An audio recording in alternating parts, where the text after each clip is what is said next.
Pernah kepikiran nggak sih soal dampak nyata seorang pemimpin itu apa? Nah, hari ini kita bakal bedah sebuah filosofi keren yang namanya memimpin lebih besar. Dari Anne Chow, ini bukan cuma soal cara memimpin, tapi bisa jadi ini bakal mengubah cara pandang kita semua.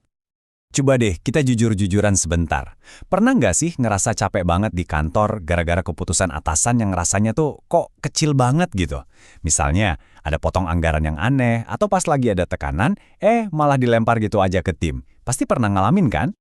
Nah, inilah yang disebut Enchow sebagai memimpin secara kecil. Kelihatannya mungkin sepele ya, satu persatu, tapi coba bayangin kalau digabung. Motong budget tanpa strategi, lempar tanggung jawab, lingkungan kerja yang kaku, plus cuma mikirin target jangka pendek. Ini nih yang pelan-pelan tapi pasti ngebunuh potensi tim. Terus, gimana caranya kita keluar dari jebakan ini? Oke, dalam beberapa menit ke depan kita akan kupas tuntas. Mulai dari masalah memimpin kecil, lalu kita kenalan sama solusinya, yaitu memimpin lebih besar, sampai kita bedah 3 pilar utamanya. Yuk, kita mulai. Oke, kita masuk ke bagian pertama, masalah dari memimpin secara kecil. Kenapa sih gaya kepemimpinan yang kayak gini tuh bahaya banget? Karena efeknya itu kayak domino. Perilaku-perilaku kecil ini bukan sekedar gangguan biasa, tapi ini jadi fondasi lingkungan kerja yang penuh stres, yang ujung-ujungnya ngehambat inovasi, kolaborasi, dan pertumbuhan kita semua. Nah, setelah tahu masalahnya, sekarang kita pindah ke solusinya di bagian kedua, memimpin lebih besar. Ini tuh bukan sekedar kumpulan tips manajemen biasa ya. Ini adalah perubahan cara berpikir yang fundamental, yang dirancang buat ngasih kinerja dan dampak yang luar biasa di zaman sekarang. Mari kita lihat apa maksudnya. Jadi apa sih sebenarnya memimpin lebih besar itu? Gini deh, bayangin kamu lagi lihat peta jalanan yang ribet, terus tiba-tiba kamu bisa lihat semuanya dari satelit. Intinya tuh itu, memperluas perspektif. Nggak lagi kejebak sama urusan harian atau target kuartalan doang, tapi mulai melihat gambaran besarnya untuk menciptakan dampak yang benar-benar berarti. Nah, kerangka kerja memimpin lebih besar ini tuh kuat banget karena ditopang sama 3 pilar yang saling berhubungan. Pekerjaan yang bermakna, tenaga kerja yang vital, dan tempat kerja yang terpercaya. Tiga-tiganya ini satu paket, nggak bisa dipisah. Yuk kita bedah satu persatu, mulai dari yang pertama. Kita masuk ke pilar pertama, pekerjaan yang bermakna. Ini semua intinya adalah menjawab pertanyaan paling dasar. Kenapa kita ngerjain ini?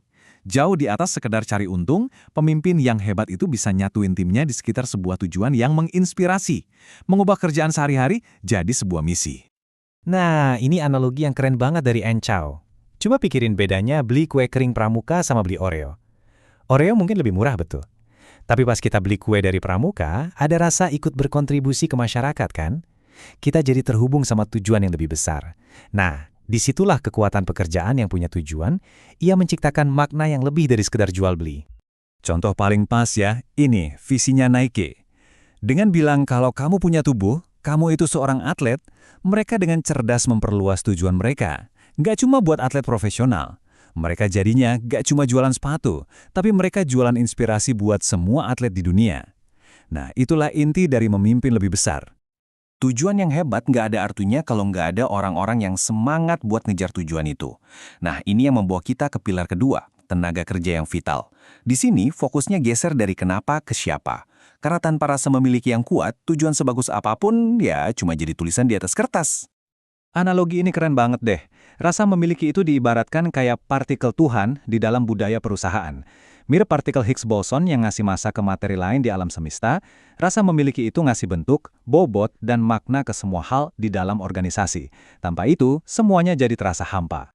Tapi, apa sih dampak nyatanya kalau rasa memiliki itu nggak ada, atau bahkan ada pengucilan? Sebuah eksperimen dari Better Up mencoba mencari tahu. Mereka minta beberapa orang main lempar bola virtual. Sebagian orang dilibatkan terus, sementara yang lain hampir nggak pernah dikasih bola sama sekali. Dan hasilnya, wah ini benar-benar mengejutkan. Waktu mereka diminta ngerjain tugas yang bakal menguntungkan seluruh tim, kinerja kelompok yang tadi dikucilkan itu anjlok sampai 25%. Padahal, itu juga merugikan keuntungan finansial mereka sendiri loh. Pengucilan itu secara harfiah mematikan keinginan buat berkontribusi. Jadi intinya, rasa memiliki itu bukan cuma nice to have, tapi ini adalah pendorong kinerja yang mutlak. Pekerjaan yang bermakna dan rasa memiliki itu cuma bisa tumbuh di lingkungan yang aman. Nah ini yang membawa kita ke pilar terakhir, yang paling dasar, tempat kerja yang terpercaya.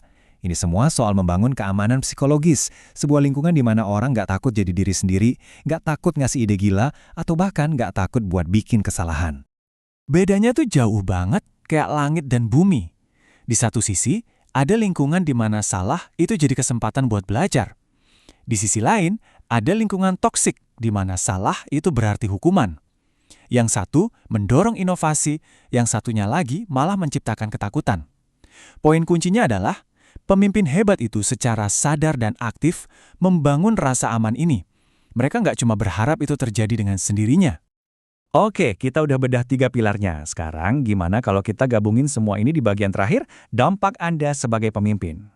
Karena memimpin lebih besar itu bukan sekedar filosofi biar orang merasa senang, bukan. Ini adalah strategi bisnis yang cerdas, sebuah keunggulan kompetitif yang nyata di dunia kerja yang persaingannya ketat. Anggap aja ini kayak efek domino yang positif. Waktu kita menerapkan ketiga pilar ini, kita jadi bisa menarik dan mempertahankan talenta-talenta terbaik. Ini juga menciptakan ikatan yang lebih kuat, nggak cuma di dalam tim, tapi juga dengan pelanggan dan partner. Hasilnya, budaya kerja yang fleksibel dan lincah, yang ujung-ujungnya bisa ngasih hasil yang signifikan dan tahan lama. Jadi, pertanyaannya sekarang kembali ke Anda. Pemimpin kecil itu cuma dapat kepatuhan, tim yang nurut karena mereka harus. Tapi pemimpin besar itu mendapatkan komitmen, tim yang ngasih segalanya karena mereka mau. Dampak seperti apa yang ingin Anda ciptakan?